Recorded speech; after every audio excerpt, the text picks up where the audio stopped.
Irashaimase. Hello and welcome to Fataris' Kitchen. I'm your host, Chef Fataris.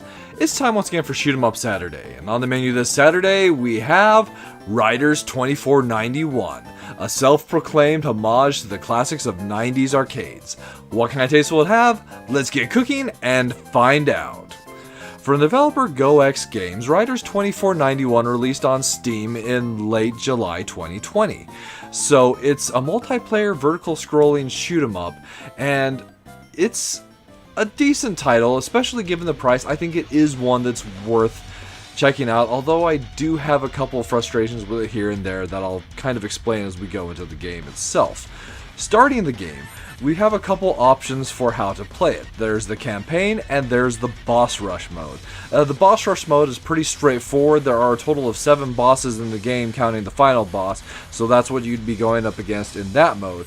In campaign mode, before we begin the campaign, first off, we get our little story blurb here. So just to kind of cut it short, Earth's been invaded, and they've put together a force called the Riders that are 4 different fighters. And those fighters are the Fexley, the BRG, so we'll just call that one the Borg, the Striker, and the Gradius. So each one of these fighters has their own special weapon as well as offensive power level. And you can kind of see here the stats kind of give you more or less where we're at. So for the Fexley here, what its special is a defensive special. It's this really powerful shield that while you're using it, you can also use that shield to deal damage to the enemies. Very effective.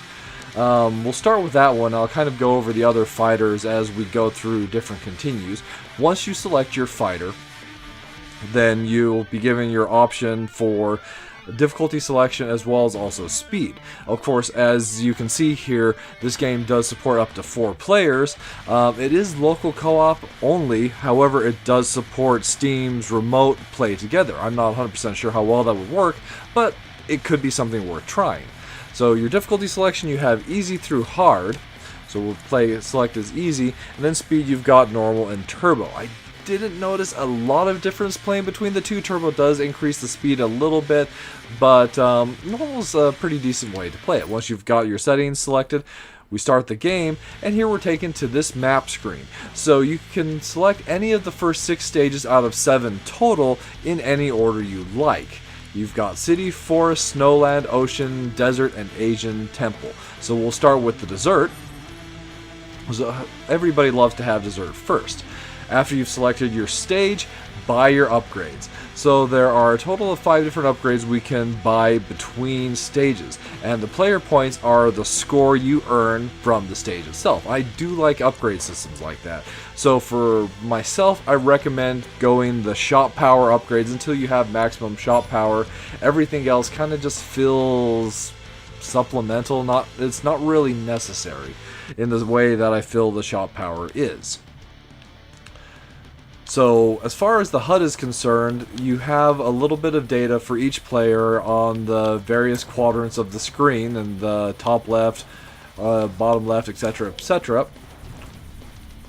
indicating our shield, which is basically our life points until we lose a life, our max speed, and our shot power. So of course you would normally start off with 0 shot power, but since we did purchase an upgrade, we do have 1 shot power, and it does make things a little bit difficult. You also have your bombs indicated there at the bottom. So fortunately we actually just got another bomb from that enemy.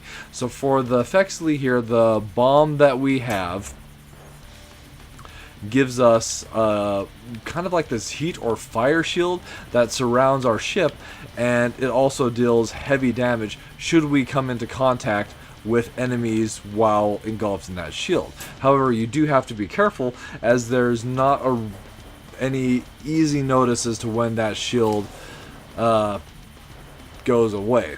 Although, as you can see there, it makes really short work of the enemies. As we increase our shot power, we'll have additional shots like missiles and even like lasers and homing lasers as well. So part of the reason I like the desert first is I actually feel like this boss fight is one of the more reasonable in length. The bosses in this game actually tend to be quite tanky and multi-formed, which is fine, but sometimes those forms just feel overly unnecessary. So to speed this up, we're going to use the shield just a little bit to get in there and deal some heavy damage on this boss. Even if we have reasonable shields remaining, the lasers the bosses fire will usually be insta-kills, so that is something to keep in mind. Also, it does feel for all the fighters that our hitbox is actually quite large, so keep that in mind as well, as it's hard to avoid shots in this kind of a scenario. It would be great if we knew exactly where a hitbox was, or even if we to have something like, say, focus movement. So since we got to the point of a continue, we'll swap to the BRG, the Borg. This ship special is highlighted by this awesome laser that starts out with just a single beam here, but as you upgrade your shot, it becomes a tri-laser that actually deals quite a bit of damage. So one thing I didn't really note when I was in this ship selection is if you let things sit on a ship long enough, it does have a really good preview of the ship's a fully upgraded shot as well as the ship's special. Moving on, for our second stage, we'll pick the forest. And as I mentioned, we're going to go full on the shot power up until we're at full power there. So we'll upgrade that a couple times and move on. So it is possible to get speed upgrades and shot upgrades from enemies. Larger enemies will drop, well, drops, and those drops include health pickups, which will refill your health to full, shields, which will encompass your ship in invulnerability shields, similar to what happens when you do take a hit. There's also bombs, speed power-ups, and of course shot power-ups. So you'll note that right off the bat, actually this power-up right here is a shot power-up, so that increases our shot powers one additional level. Very welcome. You'll see that at this point we're firing significantly more shots than we were before, since we've actually increased our shot power. Initially it was 2, now it's 3 levels over what it was in the last stage. That's unfortunate. We had a health pickup that if we'd gotten, it would have helped keep us alive for a little bit longer. It's not possible to pick up a pickup should you be full on, like, say there's shot power up, and if you're at maximum shot power, you won't be able to pick up that power up. It's a little unfortunate. It would have been nice if you could still pick them up and get the points for them instead. So with our first boss in the desert, that boss was just a single stage. He had a couple forms of attacks, but didn't transform into anything. This boss here in the forest is one of those bosses that does have a multiple forms to fight. One thing this boss does that is kind of interesting, he throws out all these pulsing bombs. We need to avoid them as they do blow up once the counters hit 0. See if we can shorten up this section a little bit. So once we've dealt enough damage to this boss will split into 2 sections. The tail section and the front section, and they work in tandem to deal damage to us, ultimately settling into this laser pattern where you've got the tail section at the top of the screen and the nose section at the front of the screen. It makes it quite difficult to deal damage to the boss at the front. Another thing that this boss is nice for is we can see changes in addition to the health bar at the top, the 2 sections will change color independently as we deal damage. So the more of a color change, the more we know we're closer to the end. Here's another form of it. Oh, dang it, I took the wrong ship. I took the Borg again. I wanted to actually switch to using the Striker. We'll lose a couple extra lives just to get there. Although, the Striker's laser really is great at taking down these enemies really quick. The Striker has a nuke, or a bomb rather, that does make short work of the enemy. Let's take a little bit more damage and we'll swap over to that as well. So for the Striker, his shot doesn't really increase in strength itself. Instead, you get these additional options, these extra fighters that join you that will deal extra firepower. But his bomb is the most effective, or rather, this fighter's bomb is the most effective special weapon as far as dealing damage is concerned. For the next stage, let's go with the ocean. We're able to pick up our final our final shot upgrade, so we'll move on to picking up speed boosts. And then once you've upgraded those two upgrades, rather than picking up 1-ups or extra bombs, at that point I would most recommend just using your points to purchase continues. Rather, as continues will get you more bang for your buck than just buying lives, and it kind of feels the same way as far as the bombs are concerned as well, as you do refill with 2 bombs for every life you have. I know it's a little bit wasteful, and if you're going for 1 continue clear, of course that's not the route you want to go, but that's just my recommendation for how to play through the game and maximize the most with your points. So that's basically what we have here. There's still one more fighter to show, so I'll show off the Gradius when we lose enough lives that we continue with this ship. And between all the ships, I think I like the Striker and the Gradius the best. The Gradius is a defensive ship where we use we're at maximum firepower, so we can't pick up this firepower pickup, as I was noting. Where you have shields that are similar to the Vic Viper's shield, but instead of 2 orbs in front of you, it's actually 3, and they each independently can take their own hit, so it's quite nice.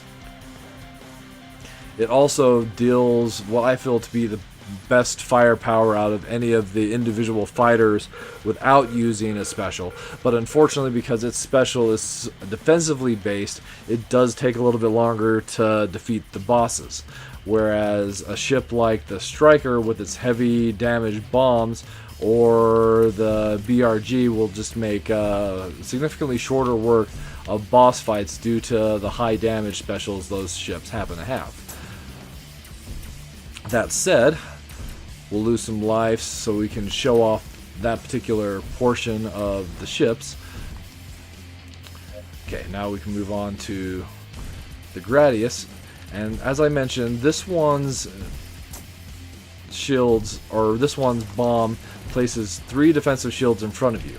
It won't defend against this large cannon's shots, but smaller shots and enemies it will. So if you're looking for survivability, this ship is definitely the best in my book. So there you have it. Riders 2491 served up for your enjoyment. As far as the plus and minus flavors are concerned, the minus flavors, these bosses feel just overall really tanky. The game is geared to being a multiplayer shoot 'em up, so I wonder if the bosses themselves were geared to be multiplayer bosses. I assume that there's some scaling for player count, but having not played it at any higher player count than 1, I can't really confirm that. But sometimes it just feels the fights take longer than they really need to. Then we also have a really large hitbox for all the ships, and sometimes it's like, really? I got hit there? I just didn't really see that.